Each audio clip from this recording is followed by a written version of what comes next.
At the end of our last video lesson, we showed you a picture of this man, J.J. Thomson, and told you that he was the one responsible for discovering the source of the negative charge that was identified by Benjamin Franklin many years earlier.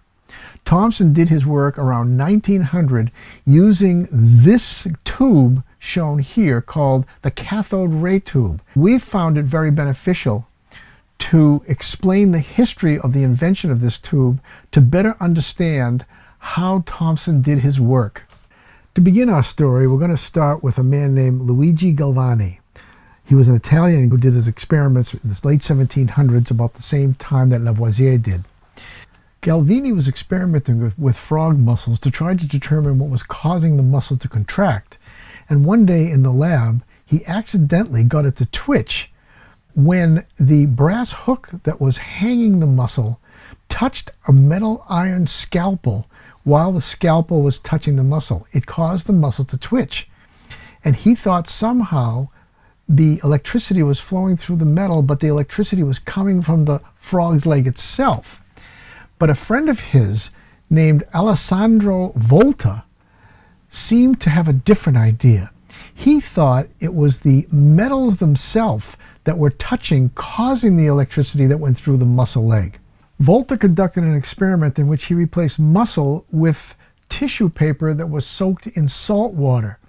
And he sandwiched the tissue paper between two pieces of dissimilar metal. He used copper and zinc. And when we take the tissue paper and dip it in salt water and sandwich it between the two dissimilar metals, we find that it produced electricity. Watch this.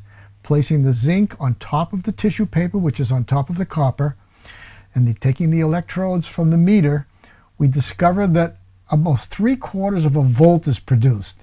This combination of copper, salt tissue paper, and zinc was called an electrochemical cell by Volta. Even more interesting, however, is when another cell is built on top of the first one, again with copper, tissue paper, and zinc, we find that the voltage actually doubles. Look at that. It goes over a volt, almost 1.5 volts.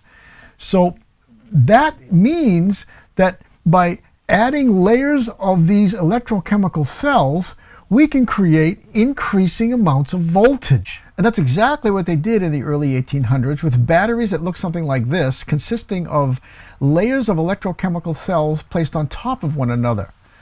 High voltages then could be created that produced continuous currents that were not possible before this invention.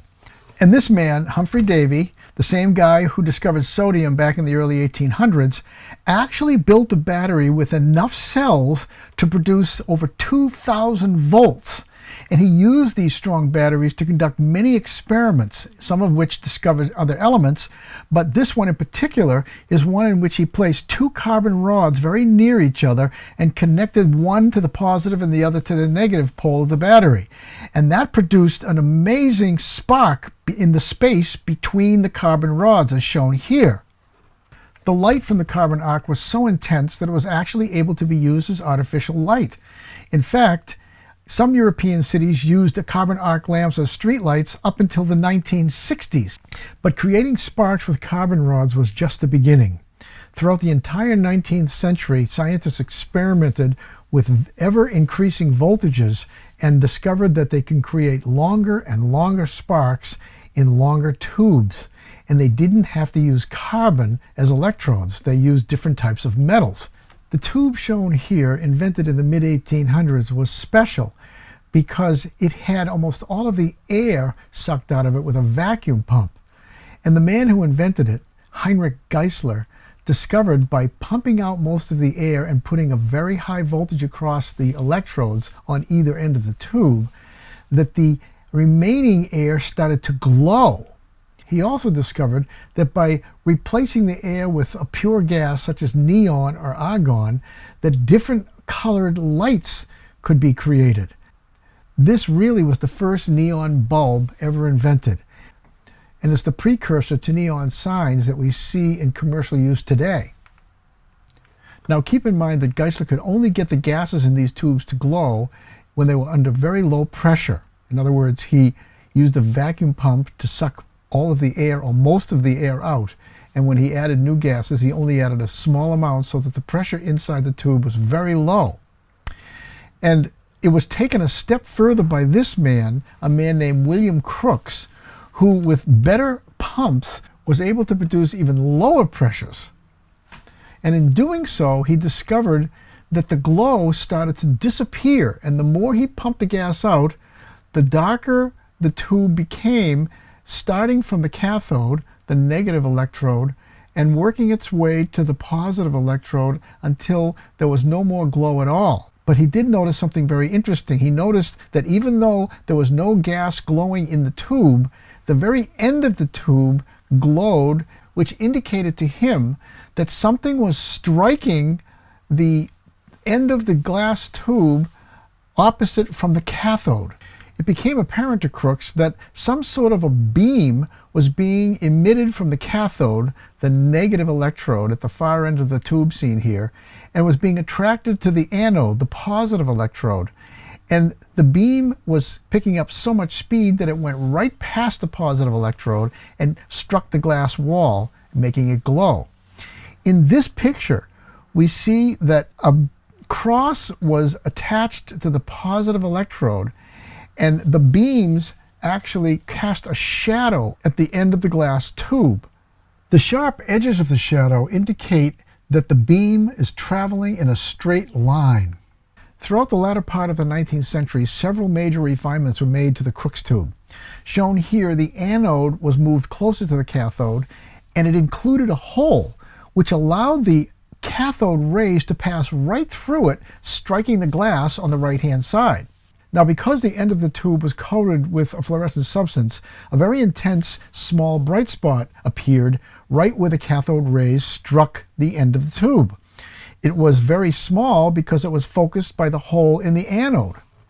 So now, even though the beam itself was invisible, its location could be determined precisely by determining where the bright spot was located at the end of the tube. And it was using equipment like this that J.J. Thomson did his experiments. And one of the first experiments he did was to confirm that the beam was negatively charged. As you can see here, Thomson placed negative and positive electrodes, positive on top and negative on the bottom of the glass cathode ray tube. And when he turned on the voltage on the electrodes, the beam deflected up towards the positive electrode. And since he knew that opposite charges attracted, he was certain that the beam was negative. But this was just the beginning. Thomson spent years measuring how much the beam deflected as he changed the voltage across the top and bottom electrodes. He also experimented with different intensities of the beam, and using new information discovered by scientists named Faraday and Maxwell about the relationship between magnetism and electricity, Thomson concluded that the negative charges were being carried by tiny little particles he called electrons that were embedded inside the atom, and that he, with high voltages, was able to knock these little negative particles off of the atom and send them streaming through the cathode ray tube. He thus changed Dalton's model of the atom from being indestructible to being made up of subatomic particles embedded in a very solid positive mass, as shown here. He called this the plum pudding model because he envisioned the atom to be something like a plum pudding where there was cake, which is the positive part of the atom, he assumed, and little negative plums evenly dispersed throughout it, much of which was accurate. However, there were many problems with Thomson's model. First of all, it turned out that the mass of the electron was almost 2,000 times lighter than a hydrogen atom, rather than the 1,000 times lighter that he estimated it to be. Secondly, it turns out that the positive part of the atom didn't take up very much space as he thought it did. In fact, it turns out that the positive part of the atom is concentrated in a very, very tiny center. And in the next video, we'll show you how that discovery was made.